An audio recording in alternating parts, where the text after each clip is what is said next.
The mining colony of Zirion 7 had been silent for 3 days when the distress beacon finally reached the Galactic Council's monitoring station. Commander Zethkar of the Vortanian fleet stared at the transmission data with growing unease. The automated message was simple, desperate, and, according to every military protocol he knew, impossible to fulfill. This is mining colony Zirion 7. We are under attack by unknown hostile forces.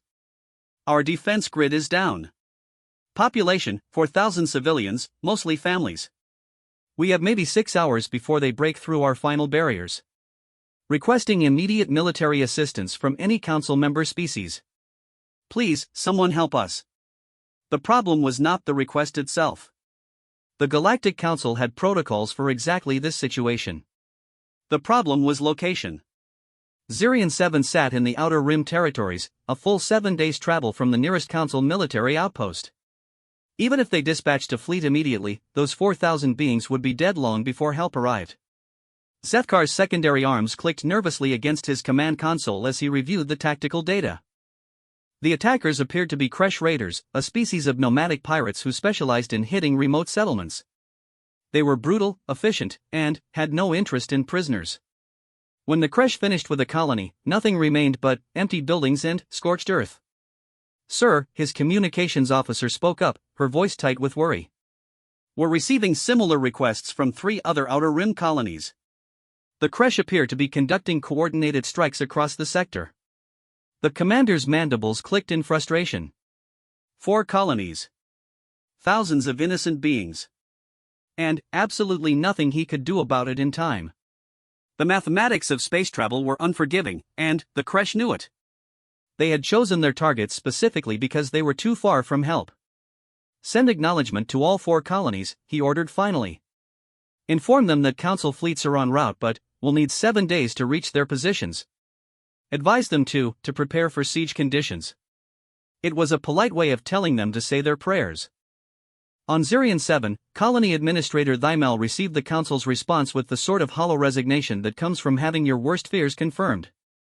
She stood in the colony's command center, surrounded by frightened faces representing a dozen different species who had chosen this remote world as their home. They had come here for the rich mineral deposits, the peaceful isolation, and the chance to build something new together.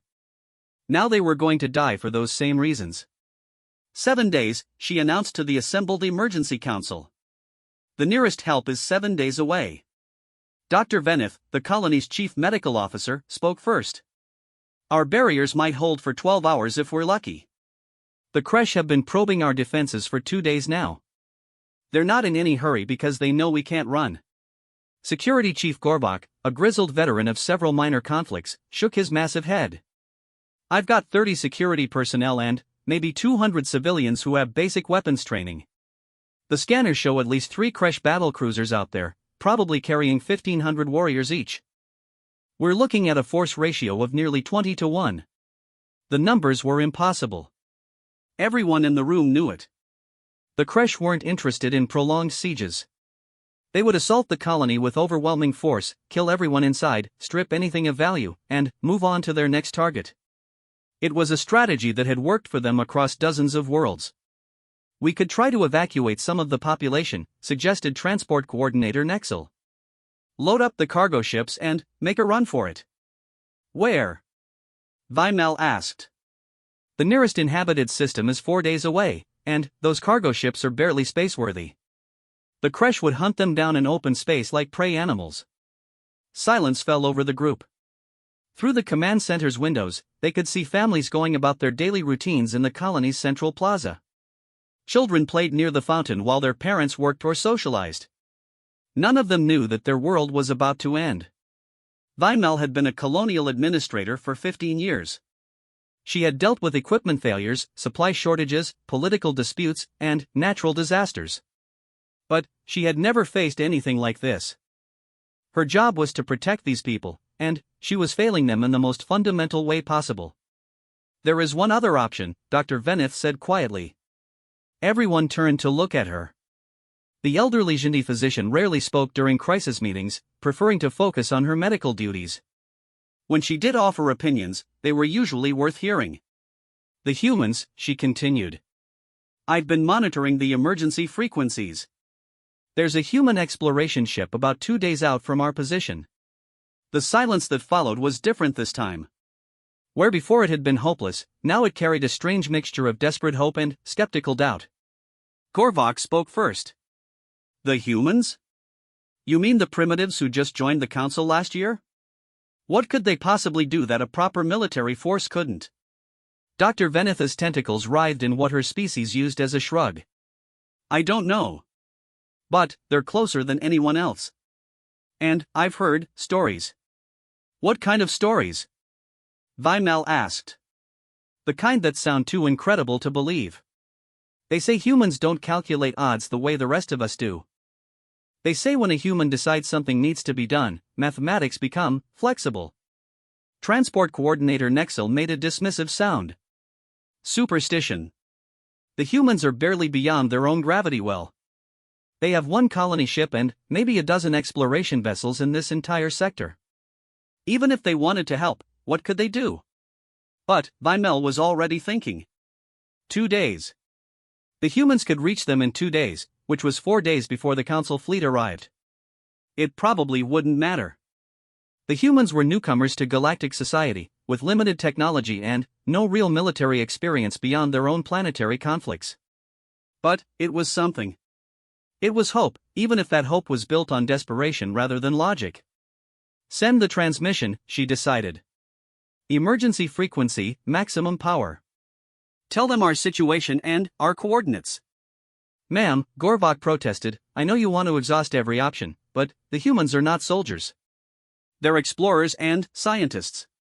We'd be asking them to fly into a combat situation they have no chance of surviving. Then, let them make that choice, Vimel replied. We can't force them to come, but we can give them the opportunity to help if they choose to. The transmission went out an hour later, carrying across the void toward the human exploration vessel Determination. It was a simple message, much like the one they had sent to the council, but with one crucial difference. This time, someone might actually be close enough to respond. Captain Sarah Chen received the distress call while reviewing survey data from an asteroid belt her crew had been studying. The Determination was humanity's newest long-range exploration vessel, designed for extended missions in uncharted space. Her crew of 48 specialists represented the best Earth had to offer in terms of scientific knowledge and technical expertise. None of them were soldiers. Captain, her communications officer called out, were receiving a priority distress call from a mining colony designated Zirian 7. They're under attack by hostile forces and requesting immediate assistance. Chen set down her data tablet and moved to the communications station. How far out are they? 47 hours at maximum burn, ma'am. But, Captain, the transmission includes tactical data about the attacking force. We're looking at multiple enemy warships with significant military capabilities. The captain read through the transmission data twice before responding. The situation was clear enough. A peaceful mining colony was about to be massacred by pirates, and the only help available was a human exploration ship with no military capabilities whatsoever. By every rational calculation, the smart move was to forward the distress call to proper authorities and continue with their survey mission. The Determination carried scientific equipment, not weapons. Her crew were researchers, not warriors. Getting involved would likely mean the deaths of everyone aboard her ship while accomplishing nothing useful for the colonists. Chen had been in command of exploration vessels for 12 years. She understood risk assessment, crew safety protocols, and the importance of not exceeding mission parameters. She also understood that sometimes the right choice and the smart choice were different things. MS. Rodriguez, she called to her tactical officer, what do we have in terms of defensive capabilities? Lieutenant Rodriguez looked up from her console with surprise. Ma'am, we have standard deflector shields and point defense systems designed to handle space debris. Nothing that would be effective against military-grade weapons. What about our construction equipment? The mining lasers and fabrication units we use for building research stations? Those could theoretically be adapted for combat use, but, Captain, we're talking about improvised weapons against professional military forces. The power differential would be enormous. Chen nodded slowly. She wasn't surprised by the assessment. The Determination had been built for peaceful exploration, not warfare. But, as she looked around her bridge at the faces of her crew, she saw something that probably wouldn't show up in any tactical analysis. Humanity had joined the Galactic Council only recently, after decades of slower-than-light expansion that had finally brought them to the attention of older civilizations. Most of the established species viewed humans as newcomers, primitives who had been lucky enough to develop basic space travel. They were tolerated rather than respected, included in council affairs more out of politeness than any recognition of capability. But Shen's crew didn't look like people who had accepted limitations. They looked like humans, with all that implied. Humans who had climbed out of their home world's gravity well through stubbornness and ingenuity. Humans who had built cities in hostile environments and explored dangerous frontiers because someone had to do it. Humans who had a long history of showing up where they weren't expected and accomplishing things that supposedly couldn't be done. "Mr. Patterson," she called to her chief engineer, "how quickly can we modify our mining equipment for alternative applications?" Patterson's eyes lit up with the sort of enthusiasm that engineers got when presented with an interesting problem. "Give me 6 hours and I'll have something that'll surprise those pirates. Give me 12 hours and I'll have something that'll make them reconsider their life choices." "You have 8 hours, Chen decided. Ms. Rodriguez, plot a course for Zirian 7. Maximum burn." "Captain," her first officer spoke up quietly, "I have to ask. Are we really going to engage multiple warships with mining equipment?" Chen looked at him for a long moment before answering. "Mr. Kim, what's the first rule of exploration? Never assume something is impossible until you've tried it." "Exactly. And what's the second rule? When someone needs help and you're the only one who can provide it, you find a way." The first officer nodded slowly. "Understood, Captain. Should I inform the crew? Tell them we're going to help some people who need it. Tell them we might have to get creative about how we do that. And tell them that if anyone objects to the mission on safety grounds, they're welcome to voice their concerns. But make sure they understand that we're not abandoning those colonists just because the math looks bad." As the Determination changed course toward Zirian 7, news of the human ship's response spread through the colony's communication networks. Reactions were mixed. Some colonists felt a surge of desperate hope that help was coming. Others pointed out that a single exploration vessel against multiple warships was essentially a suicide mission that would accomplish nothing beyond adding to the casualty count. But, for the first time in 3 days, people on Zirian 7 went to sleep with something other than despair. Chief Engineer Patterson had been awake for 18 straight hours, but his hands were steady as he made the final connections to what had once been the Determination's primary mining laser array. Around him, his engineering team worked with the focused intensity that came from knowing lives depended on their creativity. "Power coupling is stable," reported Engineer Tanaka, wiping sweat from her forehead. "But I still don't think this is going to work the way you imagine it will." Patterson stepped back to examine their handiwork. The mining laser had been designed to cut through solid rock at close range with surgical precision. Now it had been stripped of its safety limiters, connected to the ship's main power grid, and focused through a modified sensor array that could theoretically target objects at much greater distances. "It doesn't have to work perfectly," Patterson replied. "It just has to work once." Across the ship, similar modifications were taking place. The fabrication units normally used to build research equipment had been reconfigured to produce improvised projectiles. The ore processing systems were being converted into crude but effective railguns. Even the garbage disposal systems were being modified to launch debris at high velocity. None of it should have worked. The Determination systems were designed for scientific research and industrial applications, not warfare. But human engineering had always been about making things work regardless of what they were originally intended for. Captain Chen made her way through the ship, observing the modifications and checking on her crew's morale. What she found surprised her. Instead of the grim determination she expected, she encountered an atmosphere that was almost festive. Her people weren't acting like they were heading into a hopeless battle. They were acting like they were solving an interesting problem. "Captain," called Dr. Martinez from the medical bay, "I've been thinking about our tactical situation." Chen paused in the doorway. Dr.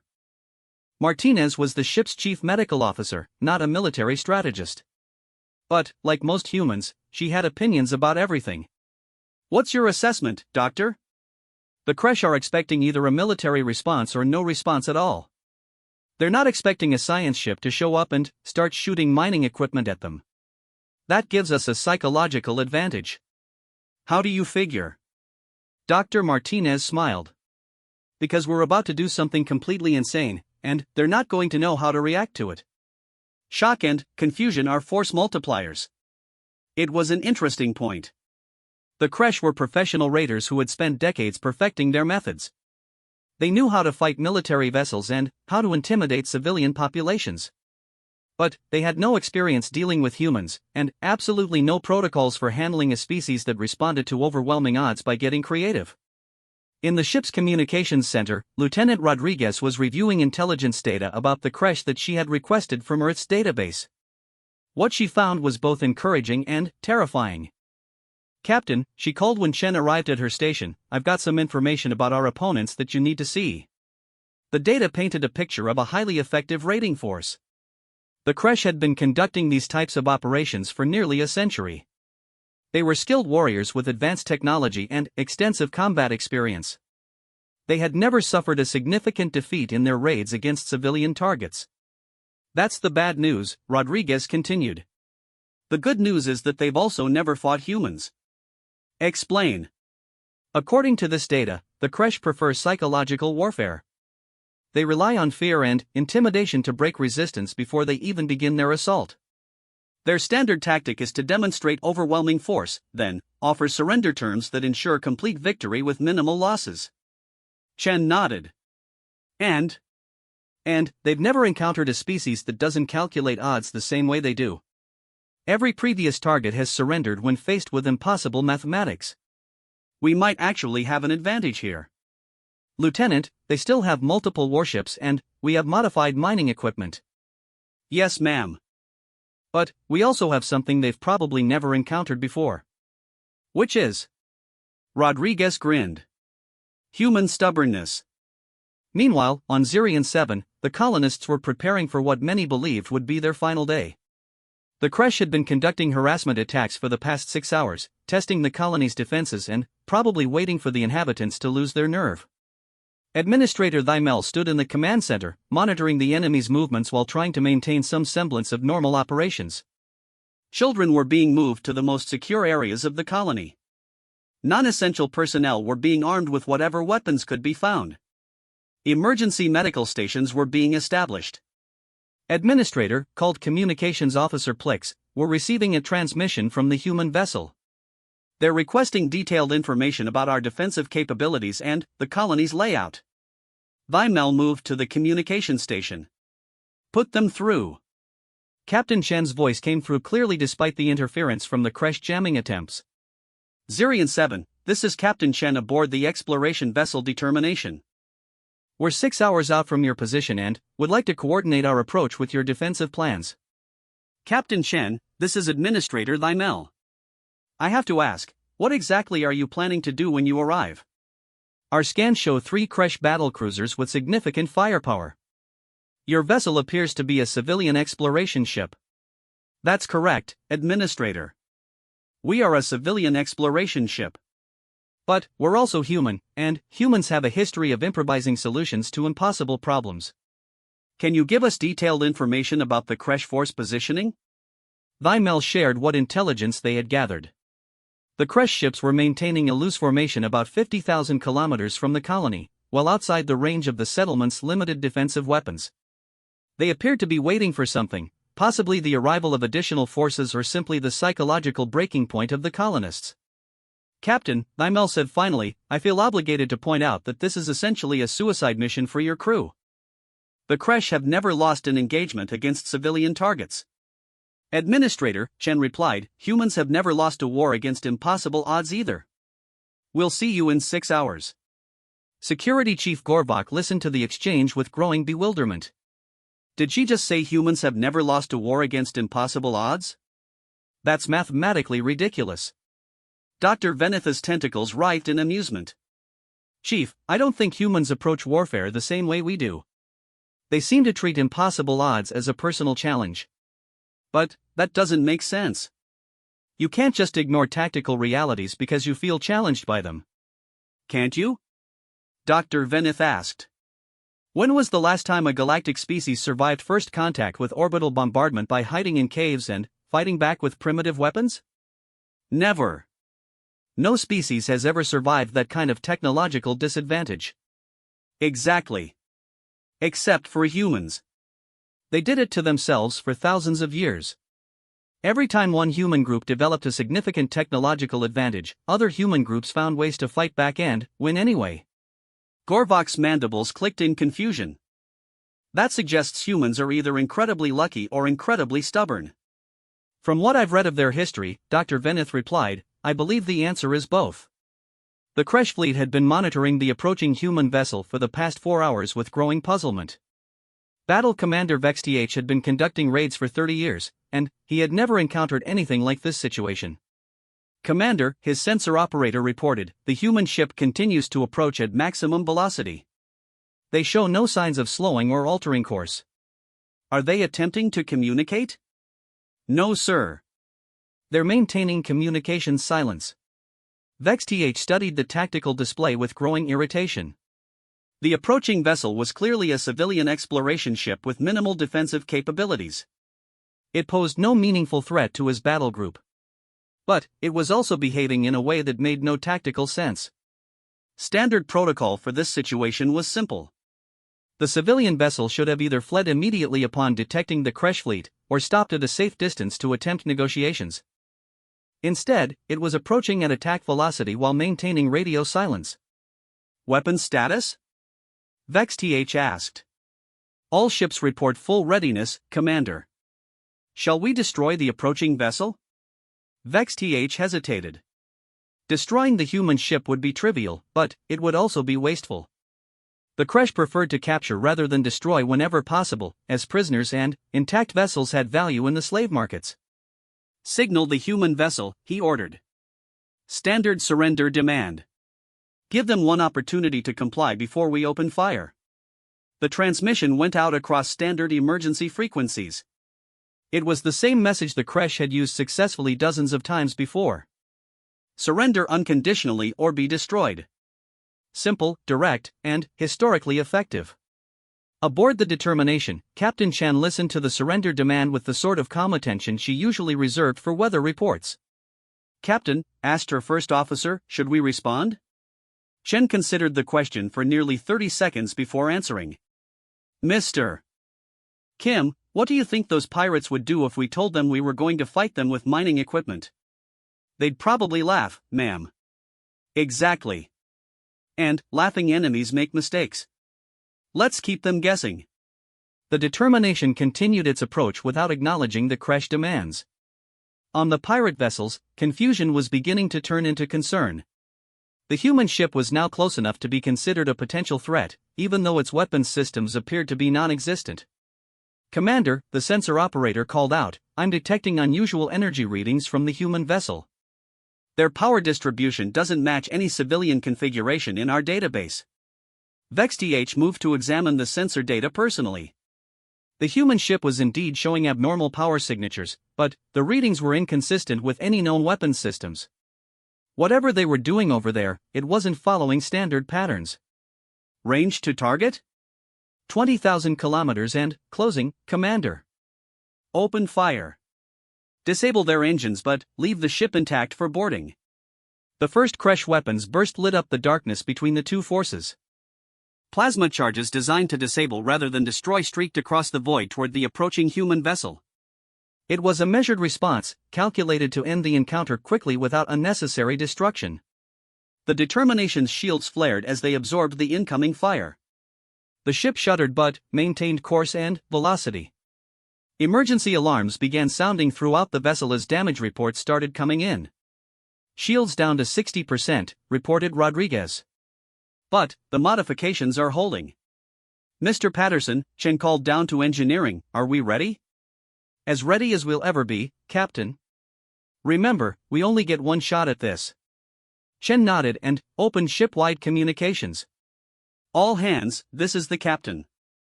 We're about to try something that has never been attempted before in the history of space combat. We're going to fight a battle with mining equipment and scientific instruments. If this works, we'll be heroes.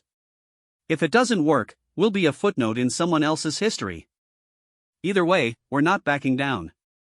The Determination continued its impossible charge toward 3 ships that outgunned it by orders of magnitude, carrying a crew of scientists and researchers who had just declared war on professional pirates using improvised weapons that shouldn't have worked. In the galaxy's long history, stranger things had happened. But not many. The first shot fired by the Determination was not what anyone expected. Chief Engineer Patterson had spent precious hours converting the ship's primary mining laser into something that could function at combat ranges. The weapon that emerged from his modifications bore little resemblance to its original design. Where it had once been a precise tool for cutting rock samples, it was now a focused beam of coherent energy capable of punching through military-grade armor. The Kresh vessel took the hit directly on its forward weapons array. For a moment, nothing seemed to happen. Then, the enemy ship's plasma cannons simply stopped working. Direct hit on the lead vessel, reported Rodriguez with barely contained excitement. Their forward weapons are offline. Battle Commander VexTH stared at his damage reports with complete bewilderment. His ship had just been struck by what appeared to be an industrial cutting laser that had been modified far beyond its safe operating parameters. The weapon shouldn't have been able to reach his vessel at this range, much less penetrate military shielding. "How is that possible?" he demanded. "Unknown, Commander," his weapons officer replied. "The human vessel appears to be using modified civilian equipment in ways that violate basic engineering principles." "Violate how?" "The power output we just measured should have destroyed their ship, sir. The focusing array required for that range should have burned out after the first shot. The targeting system needed for that accuracy shouldn't exist on a civilian vessel." VexTH's secondary arms clicked against his command console in frustration. In 30 years of raiding, he had never encountered anything like this. The humans were using impossible weapons in impossible ways and, somehow making it work. "All ships, concentrate fire on the human vessel. Maximum power." The 3 Kresh warships opened up with everything they had. Plasma charges, energy beams, and kinetic projectiles filled the space around the Determination with deadly fire. The human ship's shields flared and buckled under the assault, but somehow held together long enough for the vessel to continue its attack run. "Shields down to 15%, Rodriguez reported. "We won't survive another barrage like that." "Mr. Patterson, status on the secondary weapons?" "Railgun is ready, Captain. But you're not going to like what we had to use for ammunition." "I'm afraid to ask. Remember that sculpture the art colony on Kepler Station gave us? The one made from rare crystalline formations?" Chen closed her eyes. "Please tell me you didn't use a priceless work of art as ammunition. It was the only thing we had with the right mass and density characteristics." "The good news is that it's going to make a very impressive impact." Fire. The improvised railgun launched what had once been a beautiful piece of abstract sculpture at nearly 10% of light speed. The projectile struck the second Kresh vessel amidships with the force of a small asteroid. The enemy ship's shields collapsed instantly, and the hull began venting atmosphere from multiple breaches. "Second target is severely damaged," Rodriguez reported. "They're losing power and falling back." But the Determination was paying a heavy price for its impossible success. The ship's improvised weapons were operating far beyond their design limits, and systems were beginning to fail throughout the vessel. Emergency lights flickered in the corridors as power distribution struggled to keep up with demand. "Captain," called Dr. Martinez over the intercom, "we're getting reports of radiation exposure in engineering. The modified mining laser is leaking exotic particles." "How bad?" "Manageable for now, but if we keep this up much longer, we're going to start losing people." Chen looked at the tactical display. 2 of the 3 Kresh vessels were effectively out of the fight, but the third was closing rapidly and showed no signs of backing down.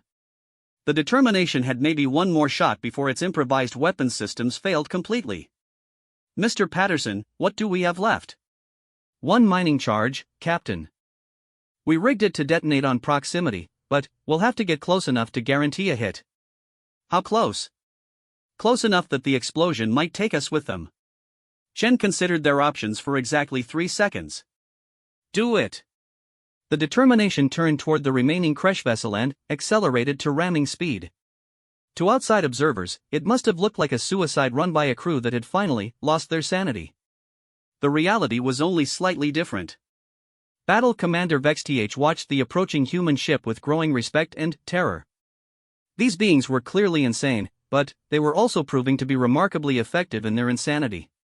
2 of his vessels were disabled or destroyed, his entire raid was falling apart, and it was all being accomplished by a civilian exploration crew using equipment that shouldn't have worked. "Commander," his sensor operator called out, "the human vessel is accelerating directly toward us. Collision course." "They're going to ram us?" "Unknown, sir. But they're showing no signs of changing course." VexTH had to make a decision. He could stand his ground and accept the collision, trusting his ship's superior armor to survive the impact. He could attempt to evade, which would mean abandoning the attack position and, possibly, the entire raid. Or he could continue firing and hope to destroy the human ship before it reached him. He chose to fire. The Kresh vessel's remaining weapons opened up at point-blank range, pouring energy into the approaching human ship. The Determination's shields collapsed entirely, and hull plating began to melt under the assault. But the ship continued its approach, driven by engines that were running far beyond their safe operating limits. At 500 meters range, Chief Engineer Patterson detonated the mining charge. The explosion was visible from the surface of Zirion 7. A brief new star appeared in the sky above the colony as the mining charge tore through both vessels with equal fury. For a moment, the colonists watching from the surface thought they had just witnessed the deaths of the beings who had come to help them. Then, the Determination emerged from the fireball, battered and barely functional but still intact. Behind it, the final Kresh vessel drifted powerless, its hull cracked open like an egg. Administrator Thymel stood in the colony's command center, staring at the tactical display with the sort of stunned silence that comes from witnessing something impossible. Around her, the emergency response team gradually began to realize that they were still alive. "Administrator," Communications Officer Plix called out quietly, "we're receiving a transmission from the human vessel." "Put it through." Captain Chen's voice came through the speakers, steady despite the background noise of damage alarms and emergency repairs. "Zirion 7, this is the Determination. The immediate threat has been neutralized. How are you holding up down there?" "Captain Chen," Thymel replied, her voice barely steady, how did you, what just happened up there?" "We got creative with our mining equipment. It turns out that the difference between industrial tools and weapons is mostly a matter of perspective." Dr. Venith leaned toward the communication console. "Captain, our sensors show your vessel has taken severe damage. Do you require assistance? We'd appreciate a place to make repairs, if you have suitable facilities. Also, we might need to borrow some spare parts. And, possibly a doctor. Our chief engineer is showing signs of radiation exposure." "Of course," Thymel said immediately. "You can dock at our main port facility. We'll have medical teams standing by." "Thank you, Administrator. We'll see you planetside in a few hours." The transmission ended, leaving the command center in stunned silence. Security Chief Gorbak was the first to speak. "They defeated 3 Kresh battlecruisers with mining equipment." "Yes," Dr. Venith agreed. "That's impossible." "Yes. But they did it anyway." "Yes." Gorbak's mandibles clicked in confusion. "I don't understand these humans." Dr. Venith's tentacles writhed in what might have been amusement. "I don't think understanding them is the point. I think the point is that when someone needs help, they show up and find a way to help, regardless of whether it should be possible." Word of the battle spread through the colony within hours. The story was told and retold, with each version becoming slightly more incredible than the last. The humans had fought 3 warships with mining equipment. They had turned scientific instruments into weapons of war. They had charged into a hopeless battle and somehow emerged victorious. But the most remarkable part of the story wasn't the victory itself. It was the fact that the humans had come at all. Every other species in the galaxy had calculated the odds and determined that rescue was impossible. The humans had calculated the odds, decided they didn't like the answer, and changed the mathematics through sheer stubborn determination. Chief Engineer Patterson spent 3 days in the colony's medical facility, being treated for radiation exposure that should have killed him but somehow hadn't. Dr. Martinez attributed his survival to human genetic diversity, redundant biological systems, and what she diplomatically referred to as species-typical resilience. The more technical explanation was that Patterson had been too busy making impossible weapons work to pay attention to the fact that he was being slowly poisoned by exotic radiation. By the time his body realized it should have been dying, the emergency was over and he had apparently decided to recover instead. Captain Chen spent those same 3 days in meetings with colonial administrators, council representatives who had arrived after the crisis was over, and increasingly persistent journalists who wanted to understand how a civilian crew had accomplished what trained military forces considered impossible. Her explanations were consistently unsatisfying to people who expected technical analysis and tactical brilliance. The humans had simply looked at their available resources, identified what needed to be accomplished, and found ways to make their equipment do things it wasn't designed for. "But, how did you know the modifications would work?" asked a reporter from the Galactic News Network. "We didn't," Chen replied honestly. "We just knew that not trying definitely wouldn't work." "What about the risk to your crew? You were essentially conducting untested experiments under combat conditions." "Yes. But, the alternative was letting 4,000 innocent people die while we played it safe. Don't you think that was irresponsible?" Chen considered the question for a moment before answering. "Sir, my crew volunteered for deep space exploration. That means we accepted certain risks in exchange for the opportunity to push boundaries and help people. If we weren't prepared to take calculated risks to save lives, we chose the wrong profession." The interview was broadcast throughout Council space, and the reactions were as varied as the species watching. Some praised the humans for their heroic intervention. Others criticized them for reckless endangerment of their crew and violation of numerous safety protocols. A few suggested that humanity's approach to problem-solving represented a dangerous precedent that could destabilize established military doctrines. But, on Zirian 7, 4,000 colonists went to sleep each night knowing they were alive because a crew of human scientists had decided that impossible odds were just another engineering problem to be solved. 3 months after the Battle of Zirian 7, as historians had begun calling it, Captain Sarah Chen stood before the Galactic Council's Security Committee in their chambers on the neutral world of Concordia. The massive amphitheater housed representatives from 47 different species, each curious to understand how a single human exploration vessel had accomplished what their combined military forces had considered impossible. "Captain Chen," began Council Security Director Morthvel, his crystalline form refracting the chamber's lights into complex patterns, "your actions at Zirian 7 have raised significant questions about established military doctrine and protocol. We would like to understand your decision-making process." Chen remained standing at the central podium, comfortable despite being surrounded by beings who represented civilizations thousands of years older than her own. "Director, the decision-making process was simple. People needed help, we were in a position to provide it, so we did." "But, surely you must have calculated the odds of success," pressed Representative Thixel of the Centauri Federation. "Military analysis suggests your chances of victory were less than 3%. With respect, Representative, I think you're missing the point. We didn't calculate our chances of victory. We calculated our chances of making a difference." The distinction seemed lost on many of the representatives, but Director Morthvel leaned forward with interest. "Explain the difference." "Victory would have been nice, but it wasn't the primary objective. The primary objective was to prevent the massacre of 4,000 innocent beings. Even if we had failed to destroy the crash vessels, our intervention might have delayed their assault long enough for proper military forces to arrive. Even if we had been destroyed in the attempt, our sacrifice might have inspired others to take action. But, you did achieve victory," pointed out Representative Calvani of the Photonic Collective. "Your crew disabled or destroyed 3 enemy warships using improvised weapons that should not have been effective against military targets." Chen nodded. "Yes, we got lucky. But, we didn't count on luck. We counted on the fact that sometimes the impossible becomes possible when you refuse to accept that it's impossible." The chamber fell silent as the representatives processed this statement. Finally, Representative Gorthak of the Hegemony spoke up. "Captain, you described your actions as logical, but they appear to defy all principles of rational risk assessment. How do you reconcile this contradiction?" Chen smiled. "Representative, may I ask you a question? What is the primary goal of rational risk assessment?" "To minimize losses while maximizing gains." "And what happens when the status quo guarantees unacceptable losses?" Gorthak's massive form shifted uncomfortably. "Then, alternative strategies must be considered." "Exactly. When conventional wisdom says that 4,000 innocent people must die because the mathematics don't work out, human logic suggests that maybe the mathematics are incomplete.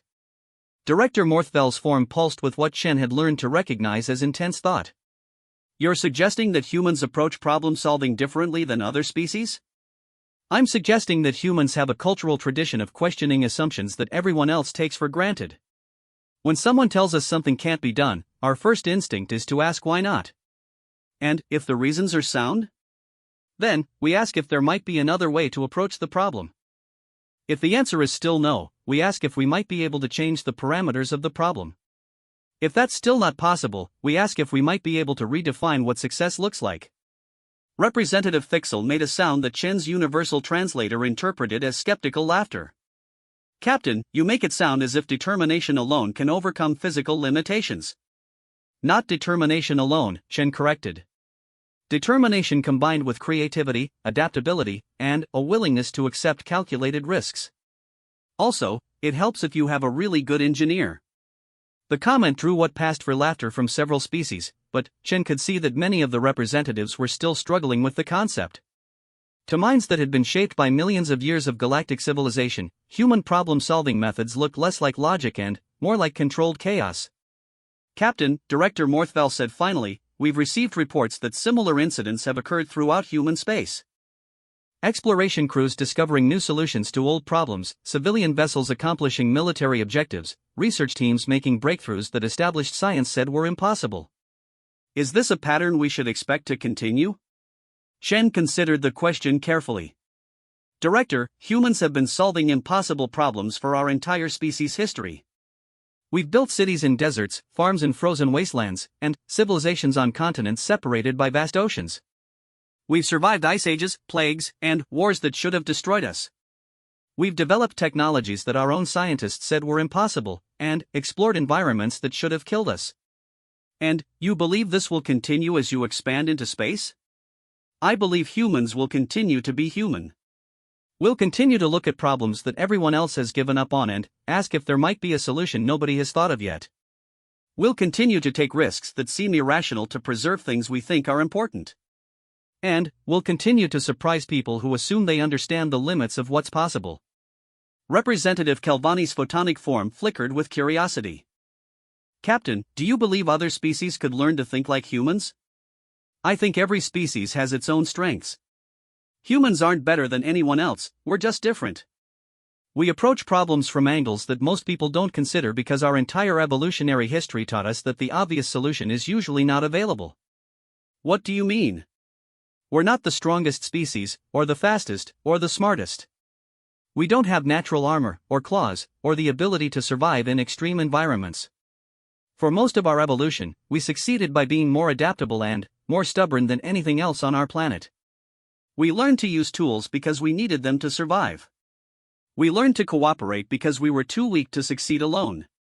We learned to innovate because following established patterns meant extinction. The chamber was completely silent now. Many of the representatives were beginning to understand that they weren't just looking at the results of human military tactics. They were seeing the product of an entire species' approach to existence. So when you encountered the situation at Zirion 7, Director Morthville said slowly, you didn't see an impossible military scenario. You saw a problem that needed solving. Exactly. And humans have been solving problems that seemed impossible for our entire history. This was just another problem. Representative Fixel leaned forward. But what if you had failed? What if your improvised weapons hadn't worked, or your crew had been killed in the attempt? Chen met the representative's gaze directly. Then, we would have failed trying to do the right thing instead of succeeding at doing nothing. From a human perspective, that's an acceptable risk. Over the following weeks, word of Captain Chen's testimony spread throughout Council space. The reactions were as varied as the species receiving the information. Some civilizations were inspired by humanity's approach to seemingly impossible challenges. Others were concerned about the implications of a species that treated established limitations as suggestions rather than absolute barriers. But, perhaps the most significant reaction came from an unexpected source. 3 days after Chen's testimony, the Council received a priority transmission from the Outer Rim territories. Another colony was under attack by raiders, this time a heavily armed force that had defeated 2 military response teams. The colony's distress call was broadcast on all emergency frequencies, following standard protocol. But, at the end of the transmission, they added something that had never been included in such messages before: we are also specifically requesting assistance from any human vessels in the area. We know the odds are impossible, but we've heard that humans specialize in impossible odds. The request reached the human exploration vessel Pioneer 6 hours later. Captain Rodriguez read the message twice before calling her senior staff to the bridge. "Ladies and gentlemen," she announced, "we just received a distress call from a colony that's specifically asking for human assistance because they've heard we don't pay attention to mathematical limitations." Chief Engineer Singh raised an eyebrow. "They want us to fight professional raiders with research equipment?" "That's exactly what they want." "Well," Singh said thoughtfully, "I suppose we can't let Captain Chen and the Determination be the only ones having fun." "How long do I have to modify our mining array?" 4 hours. "Make it 6 and I'll build you something special." Dr. Nakamura, the ship's science officer, shook her head in amazement. "Are we really going to make this our standard response to military crises?" Captain Rodriguez grinned. "Doctor, I think we just accidentally created a new human tradition. When someone needs help and the situation looks impossible, they call us because we're too stubborn to understand that impossible means impossible." The Pioneer changed course toward the besieged colony, carrying a crew of researchers and scientists who were already beginning to plan ways to convert their peaceful exploration equipment into instruments of war. Behind them, across human space, other exploration vessels were receiving similar messages and making similar decisions. In the months that followed, the galaxy began to understand that something fundamental had changed. When civilizations faced impossible odds and hopeless situations, there was now an alternative to despair. They could send out a call on human frequencies and wait for ships that didn't understand the meaning of the word impossible. The humans hadn't set out to become the galaxy's emergency response service. They had simply followed their basic instinct to help people who needed help, regardless of whether that help should have been possible to provide. But, in doing so, they had created something entirely new in galactic civilization. For the first time in millions of years, impossible was no longer the end of the conversation. It was the beginning of a question: impossible for whom? On Earth, military analysts and political leaders struggled to understand the implications of their exploration crew's actions. They hadn't authorized the creation of an interstellar rescue service. They hadn't developed strategies for fighting asymmetric warfare with civilian equipment. Their people were simply doing what humans had always done when faced with problems that needed solving. Admiral Foster of the Earth Space Command sat in his office, reading reports from across human space about exploration crews engaging in combat operations using improvised weapons and tactics that violated every established principle of military science. "Sir," his aide asked, "should we issue orders prohibiting civilian vessels from engaging in combat operations?" Admiral Foster considered the question for a long moment. "Lieutenant, what do you think would happen if we ordered humans to stop helping people who need help?" "They'd probably ignore the orders, sir." "Exactly. And then, we'd have to court-martial half of our exploration service for doing the right thing in the wrong way." Foster leaned back in his chair. "Besides, they're winning. Against all logic and tactical analysis, they're actually winning." "How is that possible, sir?" "I think," Admiral Foster said slowly, "it's because they're not trying to win. They're trying to help. And it turns out that when your primary objective is to help people rather than to defeat enemies, you end up making different decisions and taking different risks." "Different enough to matter?" "Lieutenant, 3 months ago, the galaxy's military experts would have told you that a civilian exploration vessel couldn't defeat a professional raiding force under any circumstances. Today, that same vessel could probably charge admission for people who want to watch them do it again. The transformation was subtle but fundamental. Across the galaxy, species that had accepted limitations for millennia began to question whether those limitations were as absolute as they had assumed. The humans hadn't just won a few impossible battles. They had demonstrated that impossibility itself might be a more flexible concept than anyone had realized. And, in the depths of space, exploration vessels flying human flags continued to respond to calls for help, carrying crews of scientists and researchers who had apparently decided that the universe's biggest problems were just engineering challenges that nobody had solved yet.